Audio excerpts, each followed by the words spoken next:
Welcome to this lecture, and in this lecture we are going to be discussed about method overloading in Java.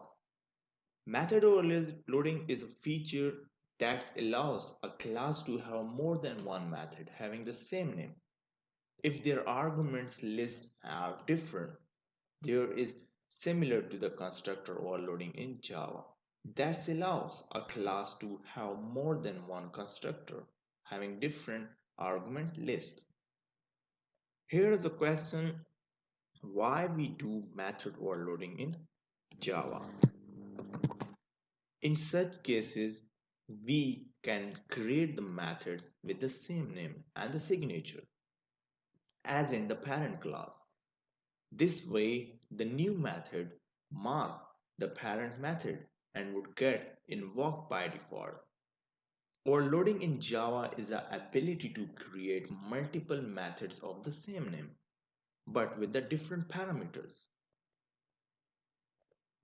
Overloading occurs two or more methods in one class have the same method name, but different in parameters. Remember that.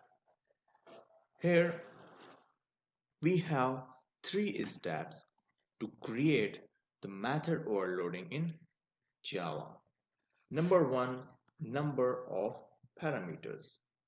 Here you can see I just write add an integer. These are the numbers of parameters. We have the two numbers of parameters here. This is a valid case of overloading. Or you can write add int and integer of 3 times.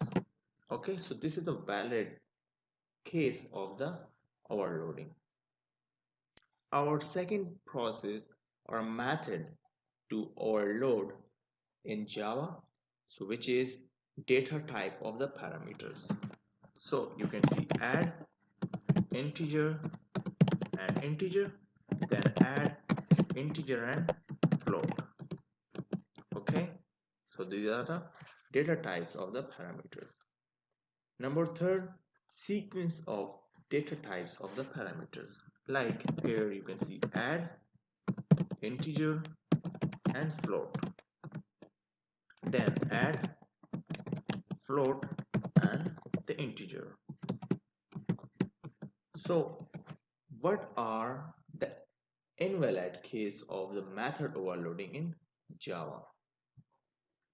When I say argument list, I am not talking about the return types of the method.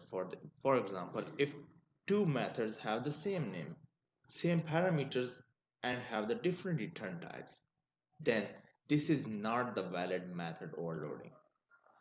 This will throw exception error, like here you can see integer add and it have the parameters like the data types, which is also int, and then float add and it have the integer data types. So this is the invalid case because they have the different return types here. So for our these three methods, when I say argument list, it means that the parameters that are a method that has a method. For example, the argument list of the method add integer a and the integer b, which have the two parameters, is a different from the argument list of the method add, like add integer.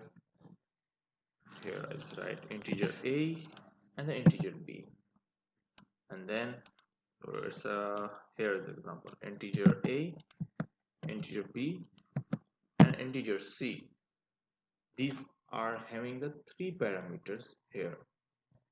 So now we just go to the method overloading example. So I just told you in the last lecture, the method overloading is an example of the static polymorphism. So here the some point which are static polymorphism is also known as compile time binding or early binding. I just told you in my last lecture. and the static binding happens at the compile time method. Overloading is an example of a static binding where the binding of the method called to the definitions happen at the compile time. So now we just go to the example of this method overloading. As I discussed in the beginning, method overloading is done by declaring the same method with the different parameters. The parameters must be different in their numbers, sequence, or types of parameters or arguments. Now let's see the example of this method overloading. And here I just create a class which is method.java. So in the method overloading class, I create a method which is display, and then here I write system.out.println, and the print line here is I just write, and this is the print line, and then here I just write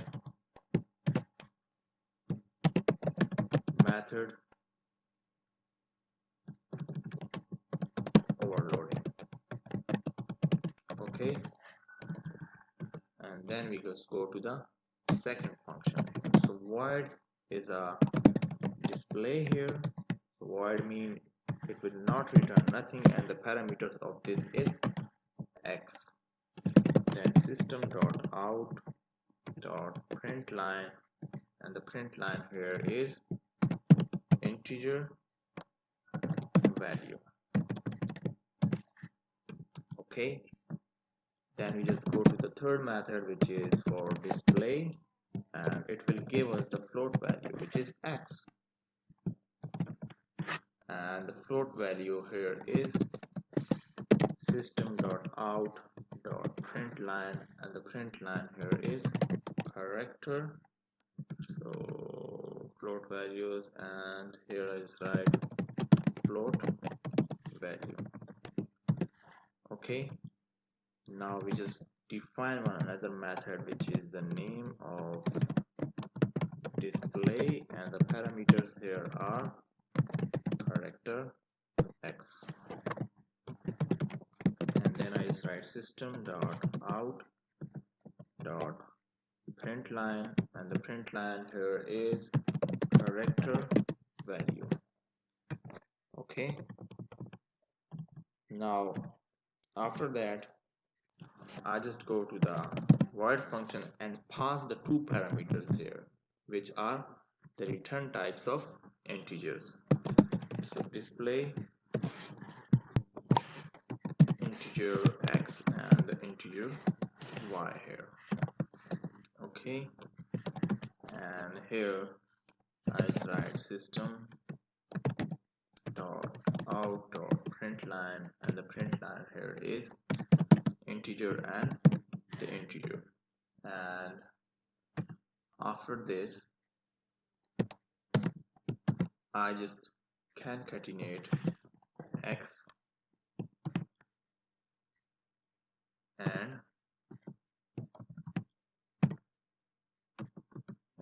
and concatenate y. Okay, now here, sorry, it's plus y. Now I just write void and display, which is two return types, which is data types, which is float and integer, and here I just write system.out.println, and the print line here is float and then the integers, so plus x and then plus y. So now here I just write another function which is this is integer and float. So void display, and the display here is I just write float for the first data type, and the second one is the integer, and then system.out.println, and the println here is float and the integer, and then plus x, and the empty string for the comma, and plus concatenate y. Now I just create the main class to call the object of this, to create or call the object of this function. So this is the main class here, and then I just create the main method, which is static void main, and then string arguments, and the string arguments here is I just write the class name, which is method, and I just create the object with the method, which is equal to new method. Okay, and now I just call the method here. So first one is display, then object dot display integer, and the integer value here is I just write 525, and then object dot display, so object dot display, which is for float, and the float x value here is I just write float, and the float value here is 6.23. Then object dot display, and display for the characters, so the character here is Z. Okay, and now I just create another object dot display for our two integer values, so yes, integer x and integer y. So here the integer value is 45 and the value of y is 63, and then object dot display for the integer and the float value. So our integer value here is 963, and the float value here is I just write float, and then here I just write 202.35369. Okay, or here I just write 69. Now I just write object dot display, and display for the float and the integer. So our float value here is 523.89, and then the integer value here is 20. Now I just check the output for this code. So we have the first display method, which is the float value and the character values method overloading. You can see the display method, and then here we have the integer value, then we have the float value, and then we have the character values here, and it will give the two integer return types, which is 45 and 63, and then integer and float values here, and then float and the integer values. So this is a method overloading example in Java. Thanks for watching this lecture. See you in